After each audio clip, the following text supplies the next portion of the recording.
Hey everyone, this is a clip from a recent episode of Another Pass, where we talk about movies and all the struggles that go into making them. If you like it, check out the whole podcast. You can find it at certainpov.com or wherever you get your podcasts. All right, so we have touchdown from our tornado, and where we left off, we were talking about the transition from Kansas to Oz. And this brings up one of the spots that I actually think is a really creative and just a good thing that they did that I think was kind of cool, which was in figuring out how to go from sepia to color.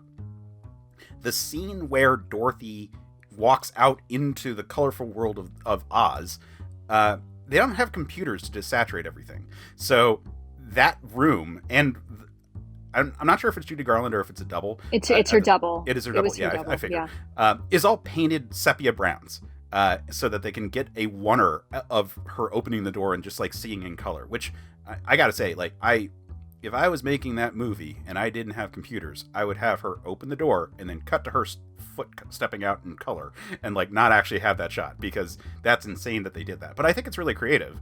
And that's why certain re-releases of the movie where they actually go full, like they totally desaturate into black and white, the Kansas stuff, like why that scene is still in sepia. Yeah, that's valid.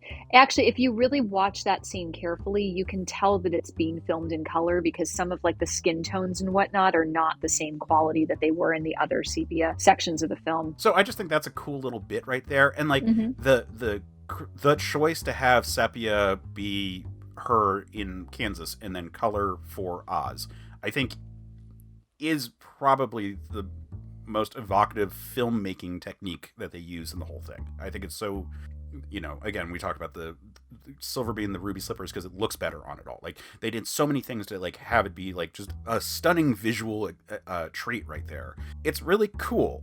Like there's a lot of shitty things that happen behind the scenes, and there's a lot of spots where like their level of creativity was like, well, instead of the dust that will murder their lungs, it'll just be the paste that like gives them infections.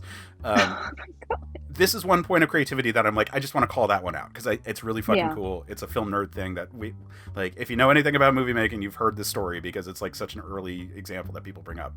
But it's still a cool one, and I like it. And it's interesting. No, I've heard people say. Somebody said once that the most unbelievable thing about The Wizard of Oz is that Dorothy would voluntarily leave the Technicolor world of Oz and go back to her black and white real life, which, I mean, obviously that's the theme of the movie is there's no place like home. But I do think that there's something fascinating about it and helpful because if you really go back and read the original Oz books, Oz is kind of dark. Some of the stuff that gets dark in Return to Oz, like that's kind of standard fare for a lot of the Oz books. And Oz is not always super sunny and happy. And so making it really the magical land over the rainbow is something that I think the film did very well and was certainly something that has to be addressed anytime you're adapting The Wizard of Oz, because you either need to go that 1930s movie route or you got to go the full-on dark Return to Oz route. Next up, a lot of people call out, and we mentioned the asbestos stuff earlier. I'm going to chalk that one up as being like, people were cool with asbestos for a lot of years, and not everyone was aware that it was a carcinogen. I understand that there were people who were aware in the 1930s, but I also know that in the 1960s, there were supervillains being put out as Asbestos Man, and it's a guy wearing asbestos suits. And, like, the general public was not aware that it was, like, so terrible. Well, let's just say when I was in high school in the 2000s, they were just then deciding to get rid of the asbestos in the, like, insulation in the school. So It has a long history of being very acceptable.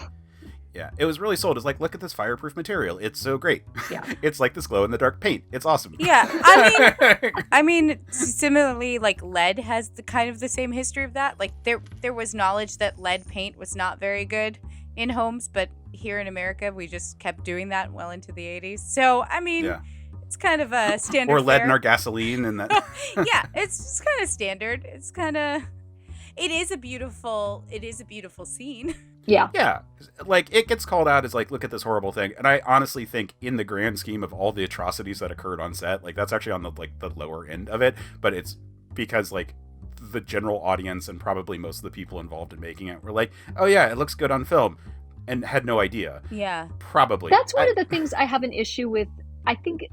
just about people in general, is we have a tendency to be like, oh, look at this cool thing, let's just use it. Like, instead of let's do the research about it first before we just jump in with both feet.